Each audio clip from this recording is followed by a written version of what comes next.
temprano en la mañana leíamos el Salmo 19 que nos habla de la creación de Dios y nos habla también de la palabra de Dios y cómo veíamos cómo el Señor por medio de su creación se manifiesta a todos los hombres, pero por medio de su palabra se revela como el Dios creador, el que quiere que le conozcamos todos y el que quiere salvarnos de este destino lamentable que tenemos precisamente por andar en rebelión en contra de Él. Y esta es una pregunta que siempre ha permanecido a lo largo de la historia en los hombres y evidentemente en las mujeres, que tiene que ver con el principio de las cosas y que tiene que ver con el fin de las cosas. ¿Cómo es que estamos aquí? ¿Hay un propósito por el que estamos aquí? ¿Hay algo que deba yo de hacer? ¿Hay una misión que tengo en la vida? ¿Hay algo que deba conocer? ¿Cómo inicia todo? ¿Hay un final?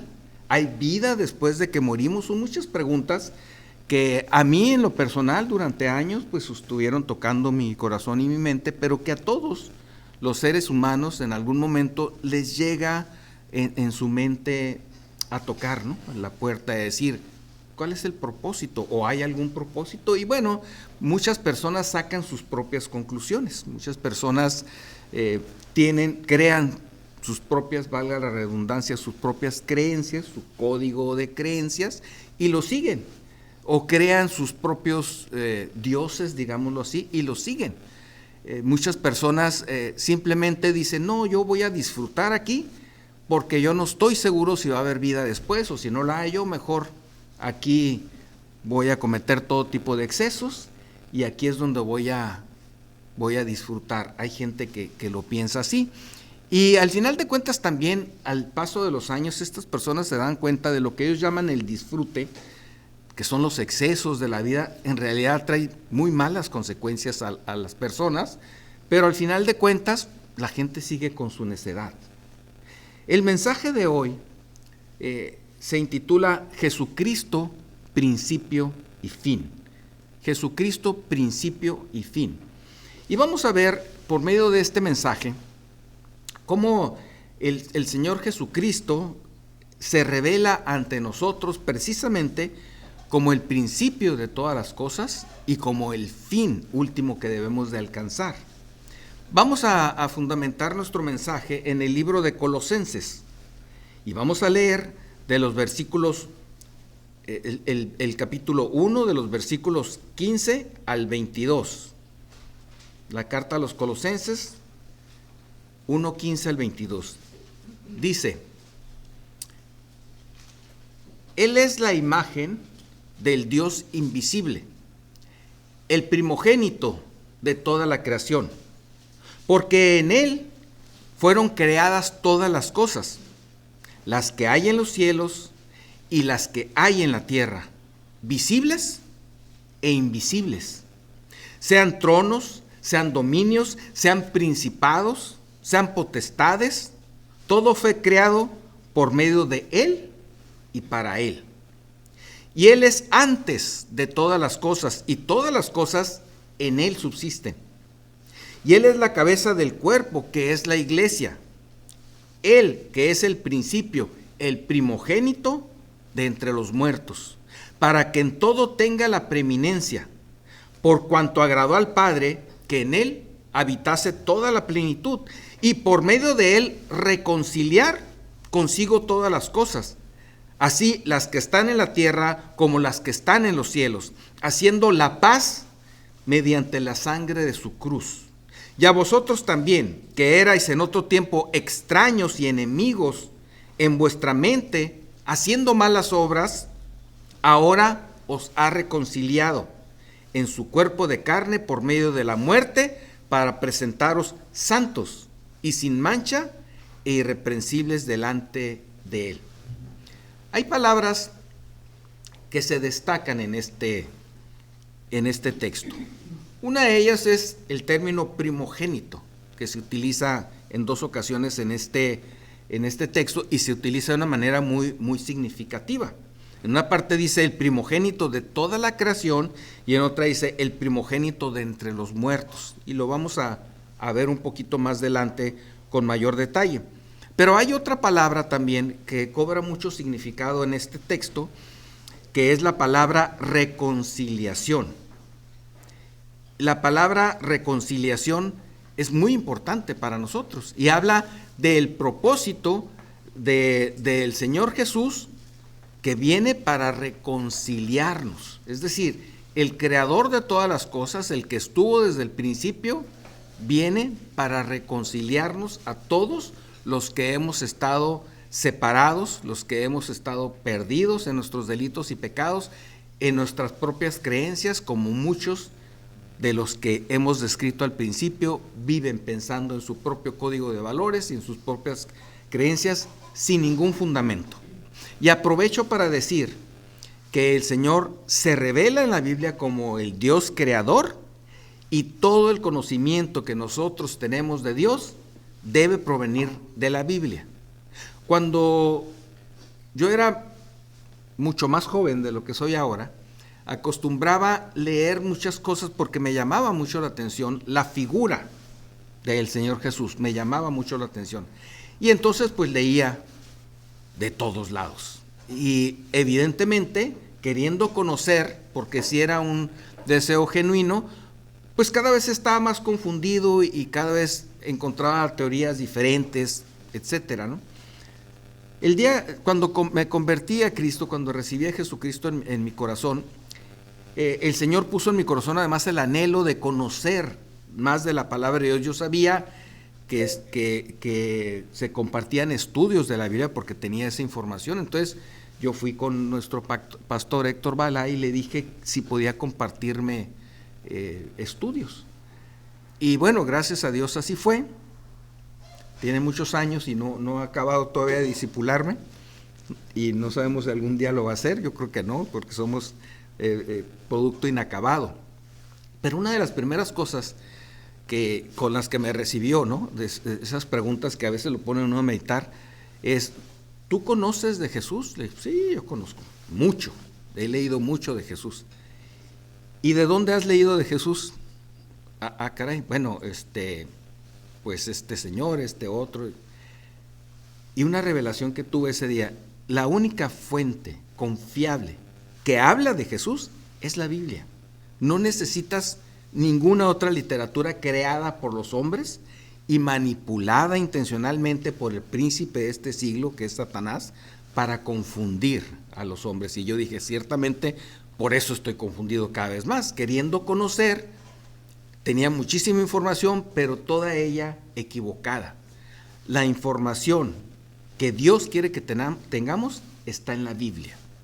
Todo lo que nosotros queramos aprender de Jesús, todo lo que nosotros queramos aprender del principio de las cosas, todo lo que queramos aprender de Dios, está revelado en la Biblia, que es la palabra de Dios. Y eso es importante que lo tengamos en cuenta, porque todos los mensajes que ustedes podrán ver por el canal de YouTube en esta página de Ministerios de Salvación Tijuana tienen su fundamento en la palabra de Dios. No somos nosotros los que pretendemos enseñar algo, sino exponer lo que Dios dice en su palabra de la mejor manera posible. Pero la mejor fuente que pueden tener es justamente la Biblia, la palabra de Dios. Ahora, la palabra primogénito es una palabra evidentemente que proviene del hebreo y que proviene del griego, es una palabra que proviene del griego y que normalmente se aplica al primer hijo de hombre o de algún animal, el primogénito.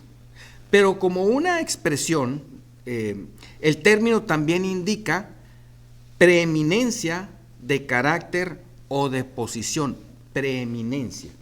Entonces, en otras palabras, primogénito es lo primero.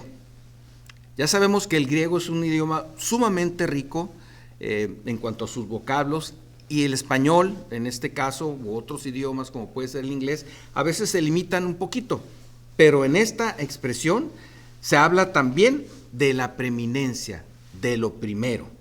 Por eso en el capítulo que acabamos de leer, se habla de la primogenitura de Dios del Señor Jesucristo y se habla de una manera muy particular.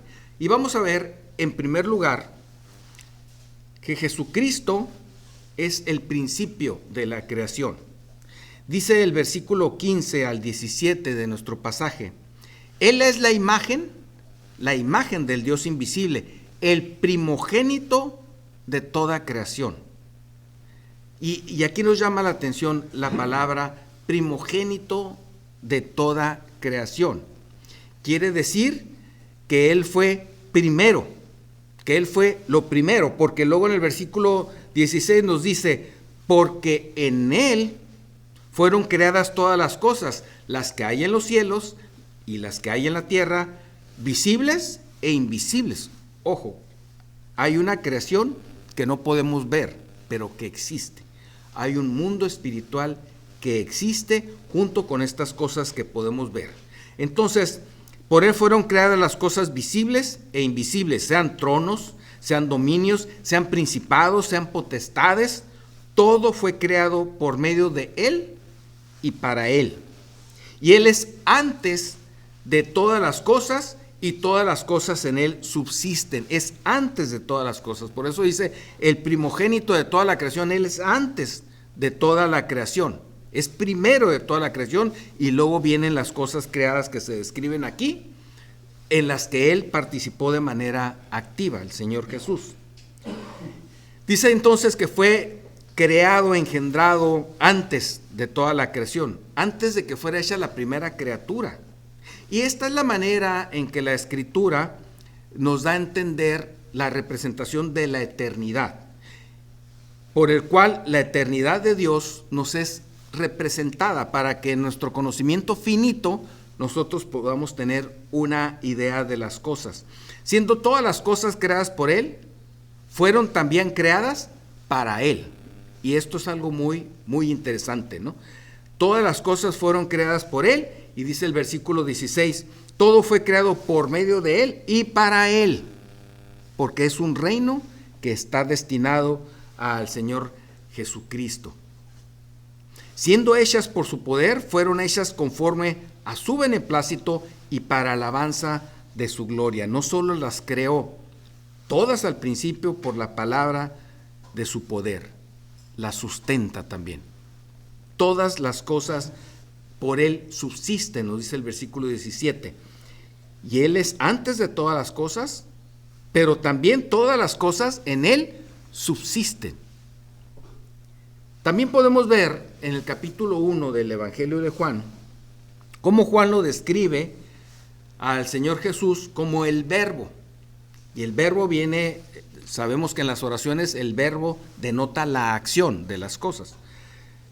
En el capítulo 1, versículo 1 de Juan, dice: en el principio era el Verbo, y el Verbo era con Dios, y el Verbo era Dios. Y dice que todas las cosas también por Él fueron creadas, al igual que nos dice el pasaje de Colosenses. Y el versículo 14 de este primer capítulo nos dice que el Verbo se hizo carne y habitó entre nosotros. Y está hablando de la persona del Señor Jesús. Y la razón más simple de por qué se llama Verbo al Hijo de Dios es que fue enviado para revelar el pensamiento de su Padre al mundo. Jesús es la palabra de Dios puesta en acción. Por eso cuando nosotros hablamos de la palabra, la persona de Jesucristo, Jesús, contiene la palabra de Dios, el mensaje de Dios, la palabra viva de Dios. Y lo que nos dice aquí el evangelista acerca de Cristo prueba que Él es Dios, porque afirma su existencia en el conocimiento, en el comienzo de las cosas. La coexistencia con el Padre, dice que eran unos, Dios y Él. El Verbo, dice, estaba con Dios. Todas las cosas por Él fueron hechas, y sin Él nada de lo que ha sido hecho fue hecho. Todo, desde el ángel que ustedes se puedan imaginar, hasta las potestades que puede haber en los lugares celestes que nos narra la palabra de Dios, hasta el más microscópico animalito que nos podamos imaginar, o ser viviente que nos podamos imaginar. Todo fue hecho por Él, por medio de Él. Y bueno, esto también digamos que acredita mucho al Señor en este Evangelio de Juan. Es decir, todas las cosas por Él fueron hechas, y Él, que participó en la creación, se hizo carne y vino con nosotros. Habitó entre nosotros y vino con un propósito: el morir por nuestros pecados. Entonces imagínense esa introducción. Cuando nosotros conocemos a una persona o presentamos a una persona, normalmente, hay quienes no, ¿verdad? Pero normalmente hablamos de los atributos de esa persona y decimos: te presento a fulano de tal, que es director o ha hecho estas cosas, es maestro de tal. Tratamos de decir algo que lo represente, que le dé una idea a la otra persona de a quién le estamos presentando, ¿no? Y en este caso nos está presentando a Dios mismo, nos está presentando a Jesús. Dice que cohabitó, que es uno mismo con Dios, y ese verbo se hizo carne. Entonces, la parte divina de Jesús, porque Jesús tenía esta doble naturaleza carnal, se hizo carne, pero tenía una parte divina que es uno con el Señor. También podemos ver que dice la palabra de Dios que el mundo no le conoció. Dice que habitó entre nosotros, pero el mundo no los conoció. Vino a dar luz por medio de la palabra de Dios para que la gente entendiera. Dice, pero las personas amaron más las tinieblas que la luz. Aquel conocimiento de Dios que traía Jesús para todos los hombres, muchos lo rechazaron. Y hay muchos que dicen que son de Cristo, aunque no lo reciben, porque no dejan sus pecados ni tampoco permiten que Él reine sobre ellos. Hay personas que incluso se dicen cristianos. Bueno, yo soy cristiano, pero también soy, y le agregan ahí algunas cosas, ¿no?, que contradicen el ser cristiano. El ser cristiano es muy sencillo. A los cristianos se les empezó a llamar así porque hablaban de Cristo, porque compartían de Cristo, porque era algo que brotaba en sus vidas y porque anhelaban vivir como Cristo. Y esa es una característica de alguien que ha sido salvado, que está agradecido con su Salvador, pero que permite además que el Señor sea el Señor de su vida. Porque el Señor Jesucristo viene a nosotros como Salvador, pero también como Señor. Y luego podemos escuchar a gente que dice, bueno, esa parte de que fuera Señor yo no la sabía, a mí nadie me la dijo. Yo sabía que eres mi Salvador, pero que luego tenía que ser mi Señor. Bueno, es que una cosa va con la otra. Él viene a salvarnos de nuestra vana manera de vivir para que vivamos de una nueva manera y Él nos guía en esa nueva manera. Finalmente una cosa va con la otra. Para poder nosotros tener victoria sobre el pecado, debemos de dejarnos guiar por el Señor, que sea el Señor en nuestra vida es lo que nos va a dar la victoria y lo que nos va a asegurar, evidentemente, el que nosotros nos mantengamos firmes en la fe, en el conocimiento de Dios. De tal manera, pues, que es una misma cosa recibir a Jesús como Salvador y recibirlo como el Señor de nuestras vidas. Cualquier persona que diga que es cristiano y no está obedeciendo lo que el Señor dice en su palabra, no tiene ningún fundamento para decirse así. Yo podría haber dicho en estos tiempos que les platicaba, no, pues yo soy cristiano porque pues yo conozco mucho de Cristo, he leído aquí, he leído allá, yo conozco y me gusta, me cae bien, pero la verdad es que no lo era, porque yo vivía en mis gustos, en mi autosuficiencia, en mi autosatisfacción, en lo que a mí me gustaba, en lo que yo quería. Entonces ninguna persona que realmente sea cristiana va a obrar de manera contraria como Cristo lo haría. De hecho, una pregunta que siempre podemos hacernos quienes somos realmente cristianos ante una situación que no sabríamos cómo actuar es, ¿qué hubiera hecho Cristo en esta situación? Porque es lo que se espera de nosotros, que actuemos como Cristo actuó. Y es una pregunta pertinente que siempre nos debemos hacer. En esta situación en particular, ¿cómo obraría Cristo? Y si nosotros obramos así, estamos siendo guiados por el Señor, estamos siendo realmente discípulos suyos y estamos siendo realmente sus consiervos. En el punto número 2, vamos a ver que Jesucristo también es el primero de los muertos. Dice el versículo 18, y Él es la cabeza del cuerpo que es la iglesia. Él es el principio, el primogénito de entre los muertos, para que en todo tenga la preeminencia. Y entonces nos brinca otra vez aquí el tema primogénito de entre los muertos, el primero de los muertos. Pero ¿qué no el Señor es vida? ¿Qué no acabamos de decir que el Señor vive eternamente con Dios, que es antes de todas las cosas, que por Él fueron creadas las cosas? Pero aquí se refiere específicamente, como es evidente, a la parte carnal de Jesús. Decíamos que Él tiene una doble naturaleza, la parte carnal y la parte espiritual. Esta parte espiritual es la que ha vivido por siempre, pero hay una parte carnal. Esta parte carnal tenía que morir. El Señor tenía que morir en su carne, porque era el sacrificio que se tenía que pagar por el pecado. Y Él hizo ese sacrificio por todos nosotros. Él pagó en la cruz del Calvario por el pecado de todos nosotros. Él, siendo inocente, absolutamente inocente, pagó por el pecado de cada uno de nosotros. Y era la paga única que podía satisfacer la justicia de Dios. Por eso se le llama el primogénito de todos los muertos, porque Él tenía que morir y derramar su sangre para que todos los que creyéramos en ese sacrificio pudiésemos ser salvados. Entonces, esta mención es muy particular. La muerte de Jesús es muy importante porque es la que crea la iglesia, es la que fundamenta el que cada uno de nosotros podamos ser reconciliados con el Señor. No lo podríamos hacer de otra manera. Tenía que morir una persona inocente, perfecta delante de Dios, para que pudieran pagarse los pecados de la humanidad. Y solo Jesús lo podía hacer. De tal manera que por eso se le menciona como el primogénito, el primero de los muertos. Una vez que Él muere, todos los que creamos en esa muerte o todos los que anteriormente creyeron en ese sacrificio pueden ser reconciliados, como nos narra el texto, con el Señor. Y Cristo también es el mediador, es la cabeza del cuerpo, el cuerpo que es la iglesia. Toda la gracia y toda la fuerza son de Él, y la iglesia es su cuerpo. ¿Qué es la iglesia? Todos los que hemos creído en el sacrificio del Señor Jesús para el perdón de nuestros pecados.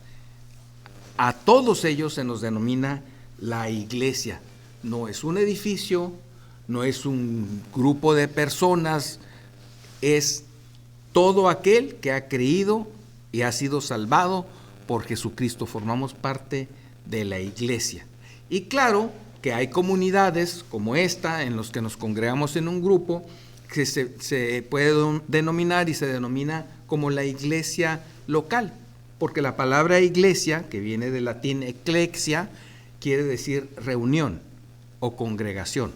No se refiere a un edificio, no se refiere a una estructura organizacional, se refiere a los creyentes que hemos recibido a Jesucristo y que hemos sido reconciliados por su mediación en la cruz, cuando estamos reunidos, la iglesia.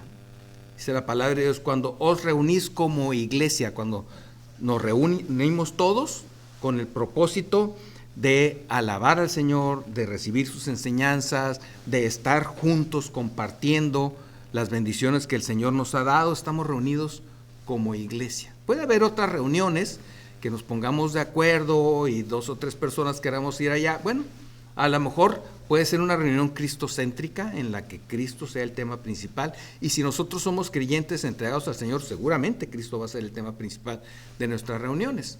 Pero no es esa una iglesia ni una pequeña iglesia, sino cuando todos nos estamos reuniendo aquí como congregación para recibir la enseñanza del Señor, y que además lo hacemos de manera cotidiana.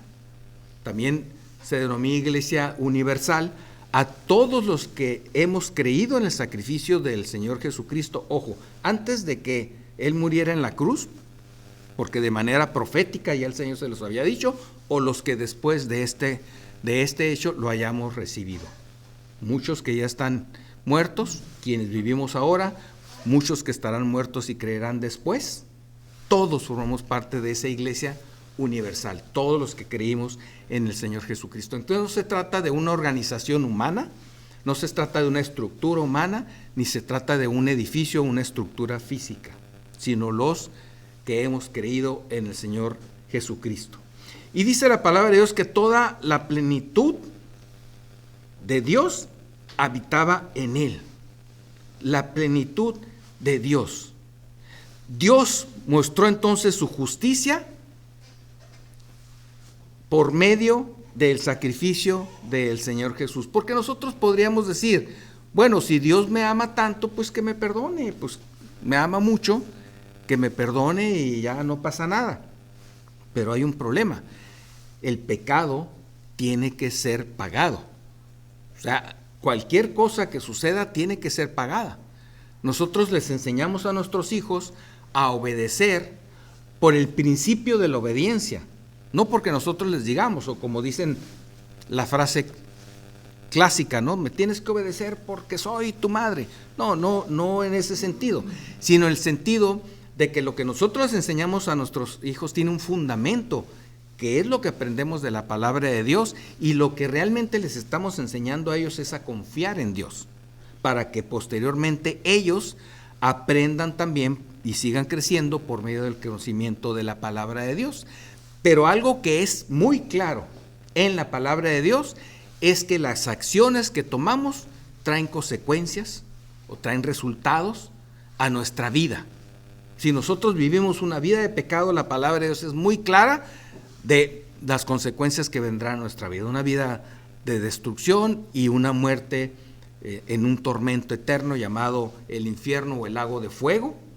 Es muy claro, nos lo dice el Señor en su palabra, y nos advierte también: sin embargo, si ustedes son reconciliados por medio de la sangre de Jesucristo con Dios, vamos a poder gozar de una eternidad en la presencia de Dios, gozándonos con Él. Es muy claro como el Señor nos lo dice. Entonces, solo el Señor Jesucristo pudo reconciliar consigo al hombre caído. Y esta muerte del primogénito de Dios fue anunciada desde el principio, y se establecieron tipos, representaciones de ella. Y quiero aclarar una cosa: el primogénito, decíamos, es el primero, es la primicia, pero en el caso de Dios además es el único. O sea, es el primogénito y unigénito hijo de Dios, es el único hijo de Dios, ¿no? Durante las plagas que tuvieron lugar en Egipto, la última plaga, recordarán ustedes, tenía que ver con la muerte de los llamados primogénitos y la salvación de aquellos que confiaran en lo que Dios les había dicho por medio de Moisés, de que sacrificaran un cordero y con su sangre cubrieran el dintel, es decir, el alrededor de la puerta, y entonces el ángel de Jehová iba a identificar eso y no iba a destruir a estas personas. Dice Éxodo 12:12: yo pasaré aquella noche por la tierra de Egipto y heriré a todo primogénito en la tierra de Egipto, así de los hombres como de las bestias, y ejecutaré mis juicios en todos los dioses de Egipto, yo Jehová. Y vemos en el 13:2 que el Señor dice: conságrame todo primogénito. ¿Por qué? Porque era muy importante establecer la representación del primogénito, la representación de que por medio de la sangre de este primogénito, en este caso era un cordero inocente que no tenía ninguna culpa, que fue sacrificado, y con su sangre fueron identificadas las casas por las cuales iba a pasar el Señor destruyendo a los demás, y a ellos los iba a respetar. Sin embargo, este es una representación muy específica de aquel al que también se le llamó el Cordero de Dios en el Evangelio, cuando dice: este es el Cordero de Dios, el que quita el pecado del mundo. Y aquí entonces tiene sentido esta representación de los corderos inocentes que eran representados, eran representativos del Señor Jesús, que vemos en la historia del Antiguo Testamento a lo largo de ella, y esta era una promesa de que por medio de un cordero inocente, del cordero de Dios, del primogénito de Dios y del derramamiento de su sangre, Dios iba a reconciliar a todos con él. Y es interesante, si seguimos leyendo ahí los diferentes capítulos de Éxodo, cómo el Señor es muy enfático en esta función de los primogénitos, de los primeros, de aquellos que, en primer lugar, las primicias, los primeros frutos, digamos, de los animales que podían ellos producir, eran sacrificados, pero las primicias, los primogénitos de Dios, son conservados, y hay un contraste muy, muy interesante. También vemos cómo el Señor Jesús fue el primogénito de María, y lo presentaron en el templo según requería la ley de Dios. Era el primogénito de María, y por tanto pues de su esposo también José. Por eso también el apóstol llama a los seguidores de Jesucristo que han sido rescatados por él la congregación de los primogénitos, es decir, los primeros que Dios aceptó como hijos de Dios. Ese Hebreos 12:23, a la congregación de los primogénitos que están inscritos en los cielos, a Dios, el juez de todo, a los espíritus de los justos hechos perfectos. Podemos leer también en Apocalipsis, el capítulo 1, versículos del 5 al 8, que dice: y de Jesucristo, el testigo fiel, el primogénito de los muertos, nuevamente lo vuelve a llamar aquí primogénito de los muertos, y el soberano de los reyes de la tierra, al que nos amó y nos lavó de nuestros pecados con su sangre, y nos hizo reyes y sacerdotes para Dios, su Padre. A él sea gloria e imperio por los siglos de los siglos. Amén. Entonces, nuevamente se le menciona aquí en Apocalipsis como el primogénito, como el primero de los muertos, y que por esta muerte, derramamiento de la sangre, nos reconcilió, nos lavó de nuestros pecados con su sangre para estar en la presencia de Dios sin pecado, santificados por él. También vamos a ver en tercer lugar que se le denomina como el primero de los hermanos. En Romanos 8:28 dice: y sabemos que los que aman a Dios todas las cosas les ayudan a bien.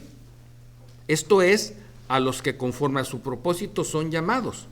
Porque a los que antes conoció, también los predestinó para que fuesen hechos conformes a la imagen de su Hijo, para que Él sea el primogénito entre muchos hermanos, que sea el primero de muchos hermanos.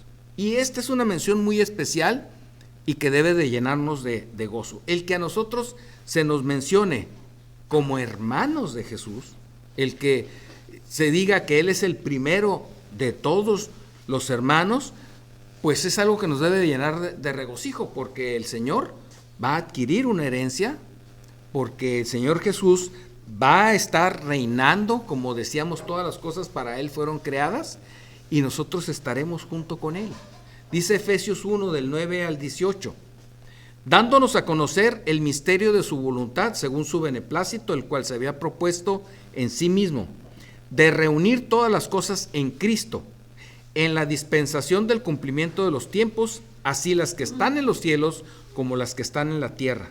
En Él, asimismo, tuvimos herencia, habiendo sido predestinados conforme al propósito del que hace todas las cosas según el designio de su voluntad, a fin de que seamos para alabanza de su gloria.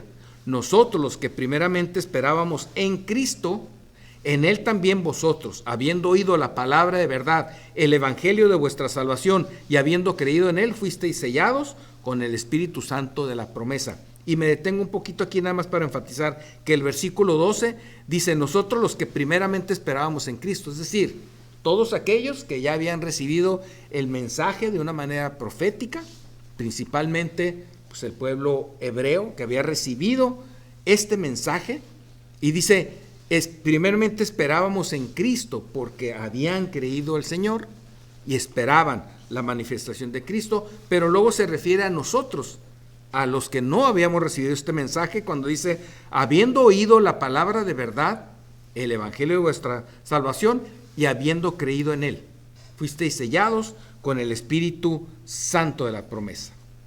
Y luego dice el versículo 14, que las arras de nuestra herencia hasta la redención de la posición adquirida para alabanza de su gloria. Quiere decir que nosotros obtenemos junto con Jesucristo la herencia. Por esta causa también yo, habiendo oído de vuestra fe en el Señor Jesús y de vuestro amor para con todos los santos, no ceso de dar gracias por vosotros, haciendo memoria de vosotros en mis oraciones, para que el Dios de nuestro Señor Jesucristo, el Padre de gloria, os dé espíritu de sabiduría y de revelación en el conocimiento de Él, alumbrando los ojos de vuestro entendimiento, para que sepáis cuál es la esperanza a la cual Él os ha llamado y cuáles las riquezas de la gloria de su herencia en los santos.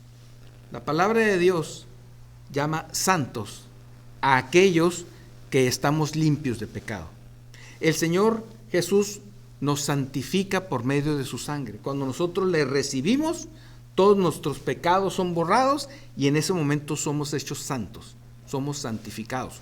Por eso en reiteradas ocasiones vamos a leer en la palabra de Dios que se refiere a los creyentes, a los que se congregan como los santos, los que hemos sido santificados. Otra cosa es que siendo humanos y viviendo nuestra carne, en alguna ocasión podamos caer y pecar, pero si nosotros recurrimos nuevamente al Señor, Él nos va a limpiar de nuestros pecados, nos va a limpiar de toda maldad y nos pondrá nuevamente en esta posición de santidad. Ese es un privilegio que tenemos quienes hemos recibido al Señor Jesucristo y hemos sido santificados por Él. Y evidentemente nuestro deber es guardar esta santidad. Dice la palabra de Dios, sed santos porque yo soy santo. Nosotros nos tenemos que esforzar en mantener esa santidad, pero puede ser que caigamos mientras vivamos en la carne. Inmediatamente tenemos que ir a la reconciliación nuevamente con el Señor para seguir en esta santidad que es la que nos permite el acceso al Padre. Y dice, las riquezas de la gloria de su herencia en los santos. Tenemos una herencia con el Señor. El hecho de que el Señor Jesús sea el primero entre los hermanos, eso que nos hermana con Él delante del Señor y que podemos ser llamados hijos de Dios por medio de esta reconciliación, también nos da una herencia. Y esta herencia pues será eterna, es una herencia espiritual y es una herencia que disfrutaremos durante toda la eternidad. Y en cuarto lugar, también entendemos que Jesucristo es primero y último. Dice Apocalipsis 1:17, cuando le vi, caí como muerto a sus pies. Apocalipsis 1:17. Y él puso su diestra sobre mí diciéndome, no temas, yo soy el primero y el último, y el que vivo, y estuve muerto, mas he aquí que vivo por los siglos de los siglos, amén, y tengo las llaves de la muerte y del Hades. Fíjense lo que el Señor dice, yo soy el primero y el último. En Apocalipsis 21:6 dice, y me dijo, hecho está, yo soy el alfa y la omega, el principio y el fin. Al que tuviere sed yo le daré gratuitamente de la fuente del agua de la vida. El alfa y omega se refiere a las letras del abecedario griego. La primera es el alfa, la última es la omega. Entonces por eso dice, soy el alfa, el omega, el principio y el fin. Al que tuviese sed yo le daré gratuitamente de la fuente del agua de la vida verdadera, de la vida eterna. Dios no da nada a quien no quiere.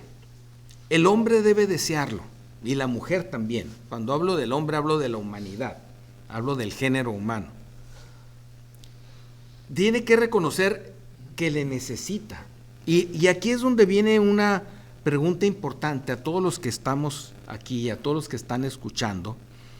Si tú has reconocido que necesitas el agua de vida, que necesitas a Jesucristo.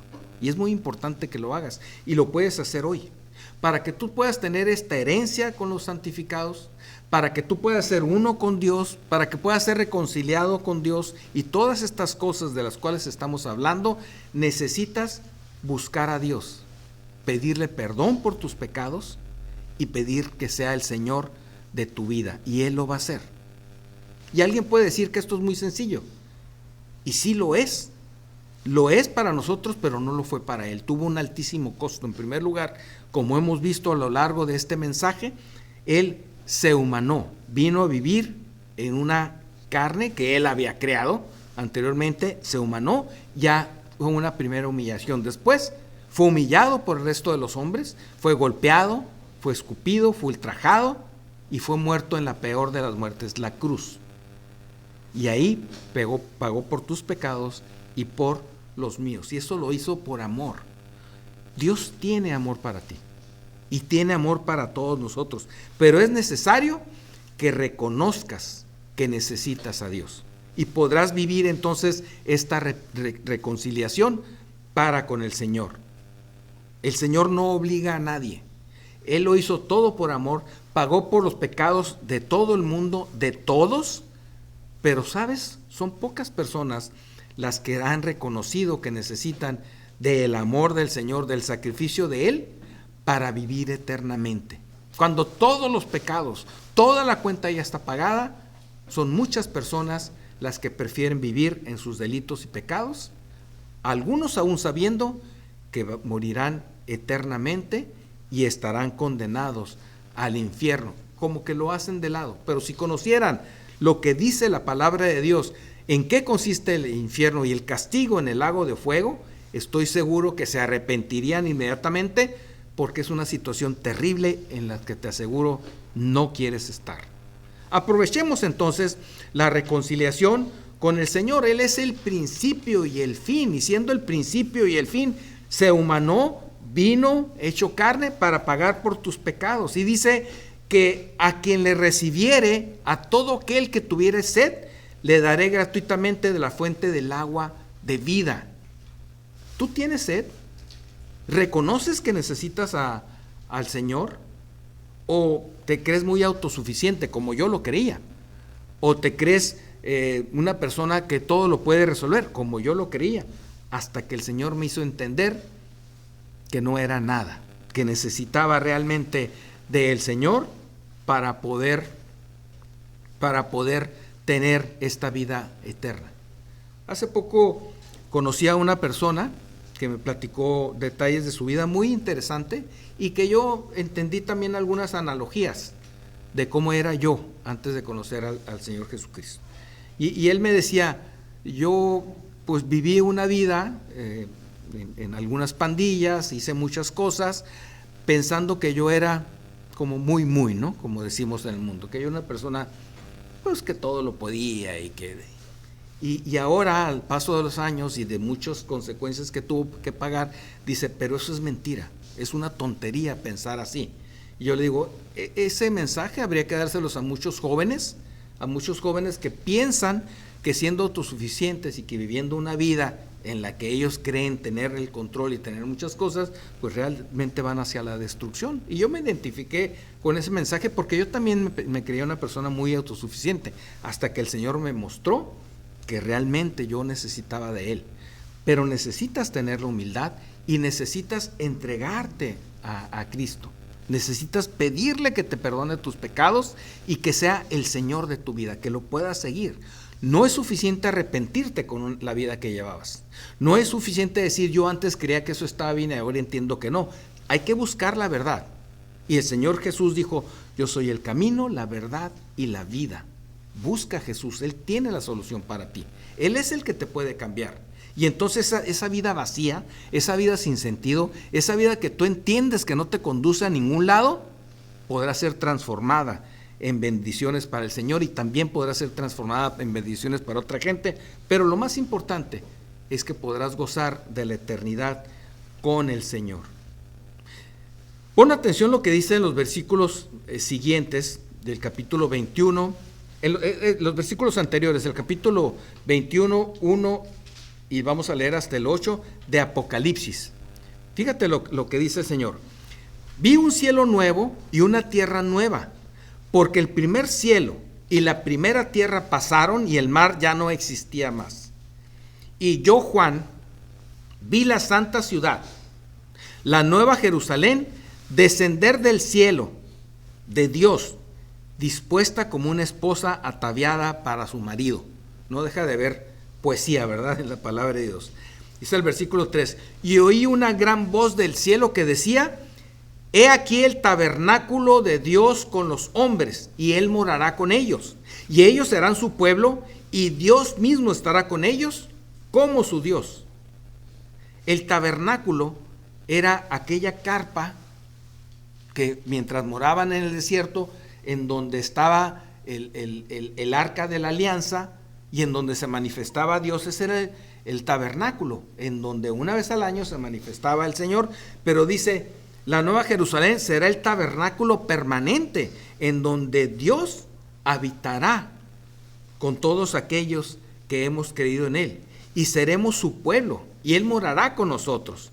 Y dice el versículo 4, enjugará Dios toda lágrima de los ojos de ellos, y ya no habrá muerte, ni habrá más llanto, ni clamor, ni dolor, porque las primeras cosas pasaron. Y el que estaba sentado en el trono dijo, he aquí, yo hago nuevas todas las cosas. Y me dijo, escribe, porque estas palabras son fieles y verdaderas. Viene luego el versículo que leímos anteriormente, el 6, que dice, y me dijo, hecho está, yo soy el alfa y la omega, el principio y el fin. Al que tuviere sed, yo le daré gratuitamente de la fuente del agua de la vida. El que venciere heredará todas las cosas, y yo seré su Dios, y él será mi hijo. ¿Tú te consideras como algunas personas como hijo de Dios? El Señor es muy claro en su palabra, que hijo de Dios es aquel que obedece su palabra, y la primera forma de obedecerlo es entender que somos pecadores, pedirle perdón y aceptar el pago de nuestros pecados que hizo Jesús en la cruz por cada uno de nosotros. Dice, heredaremos todas las cosas y yo seré su Dios y él será mi hijo. Para ser hijo de Dios necesitas obedecer lo que Dios dice en su palabra, no lo que dicen algunas terceras personas, no lo que dicen personas que se creen muy cultos, porque para Dios la sabiduría humana es basura. La palabra de Dios es la fuente que debes consultar. Y luego dice el versículo 8, pero los cobardes e incrédulos, los abominables y homicidas, los fornicarios y hechiceros, los idólatras y todos los mentirosos tendrán su parte en el lago que arde con fuego y azufre, que es la muerte segunda. Porque para ser creyente se necesita ser valiente y creer.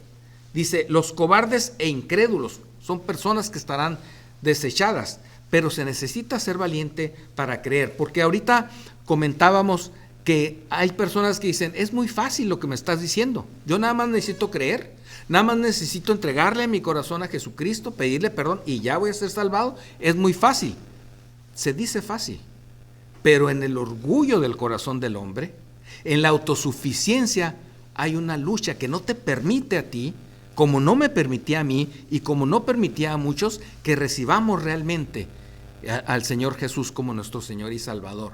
Se dice fácil, pero hay una lucha interna, hay una lucha en la cual tú tienes que dar el paso de fe, tienes que ser valiente y decir, Señor, yo creo en ti y yo quiero ser salvado por ti y quiero que seas el Señor de mi vida. Se requiere ser valiente. Hay gente que pueda pensar, ay, los cristianos son como corderitos, son muy pacíficos, son personas muy tranquilas. Los cristianos son valientes. Los cristianos son personas que dieron este paso de fe, al que tal vez tú no te atreves a dar, al que muchas personas no se atreven a dar, y los cristianos dijimos, Señor, yo me quiero tomar de tu mano. Yo entiendo que estoy mal, reconozco que estoy mal, entra a mi vida y cámbiame. Y luego vivir la vida cristiana que va contracorriente de todo lo que hace el mundo, requiere también valor.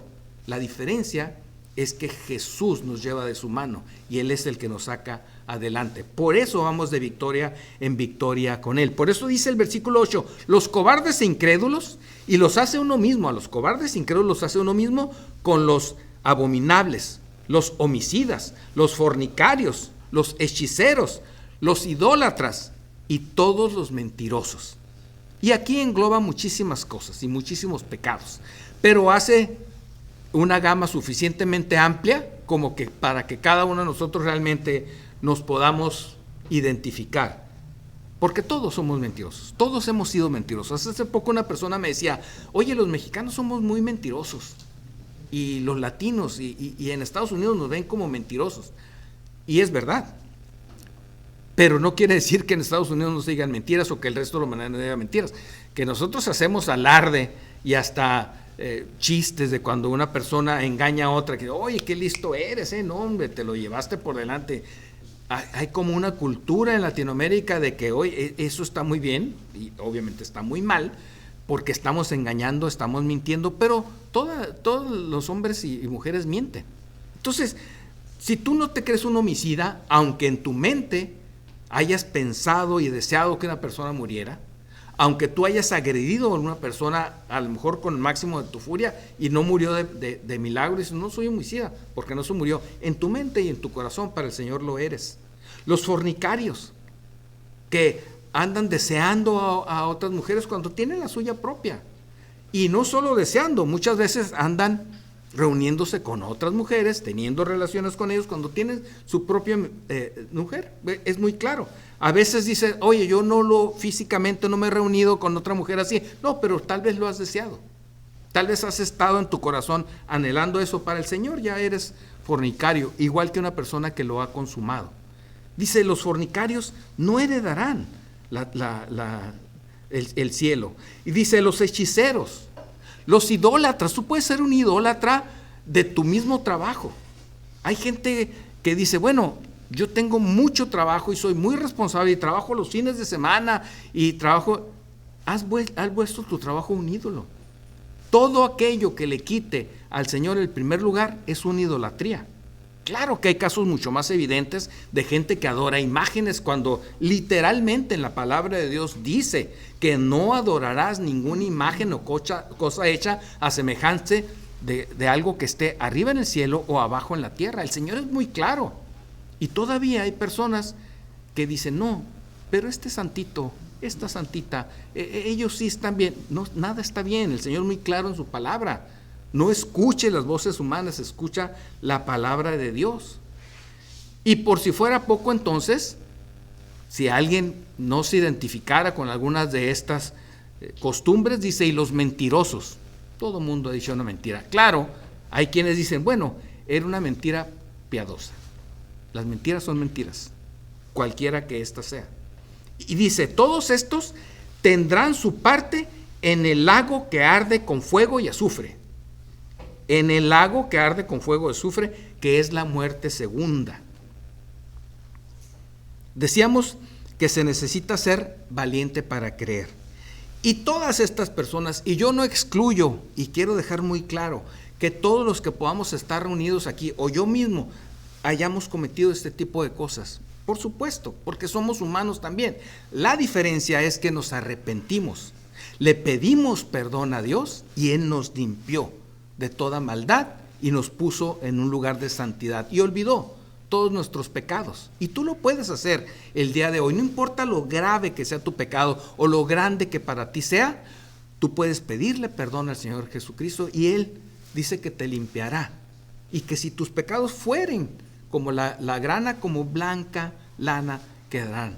El Señor quiere salvarte, quiere limpiarte, pero es necesario que tú lo quieras también.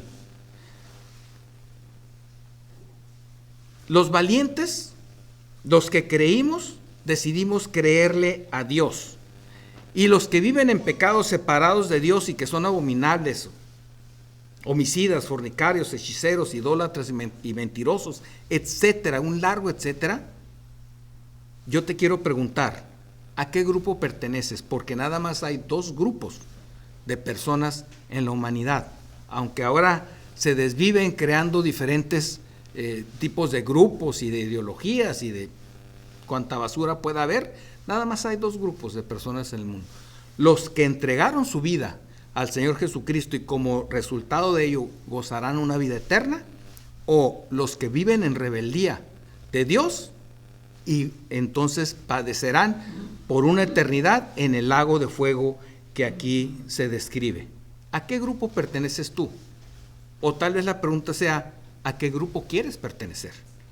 Porque puede ser que estés en el peor de estos grupos, que son los pecadores, pero que quieras pertenecer a otro. Y si quieres, lo puedes hacer hoy mismo. Hoy es el día en que tú puedes arrepentirte y pedirle a Dios que cambie tu vida, que te limpie para siempre, que sea el Señor de tu vida, y Él lo va a hacer. Y vivirás entonces eternamente con Él, con su Hijo Jesús, coherederos de todo lo que vamos a recibir quienes le hemos creído. Y pasarás la eternidad entonces con el Señor. Por eso, cuando habla del lago de fuego, habla de la muerte segunda. No quiere decir que quienes no reciban a Dios no vivan eternamente. Nosotros viviremos eternamente en devoción al Señor, gozándonos con Él. Pero las otras personas, la palabra muerte quiere decir separación. Vivirán por una eternidad separados de Dios, pero además en un castigo terrible que es descrito en la palabra de Dios, como el infierno, como el lago de fuego, y que da muchos detalles de lo terrible que será ese lugar. Apocalipsis 22, 12 y 13 dice: He aquí yo vengo pronto, y mi galardón conmigo, para recompensar a cada uno según sea su obra. Yo soy el Alfa y la Omega, el principio y el fin, el primero y último. El Señor Jesucristo es el primero y el último, el principio y el fin de todas las cosas. Pero ojo, dice: vengo pronto, y mi galardón conmigo para premiar a todos aquellos que fueron fieles. Pero junto con ese galardón también los demás pagarán conforme sea su obra.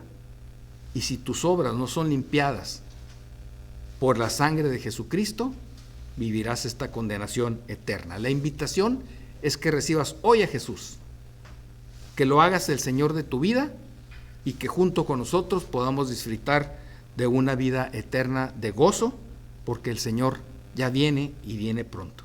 Que Dios los bendiga.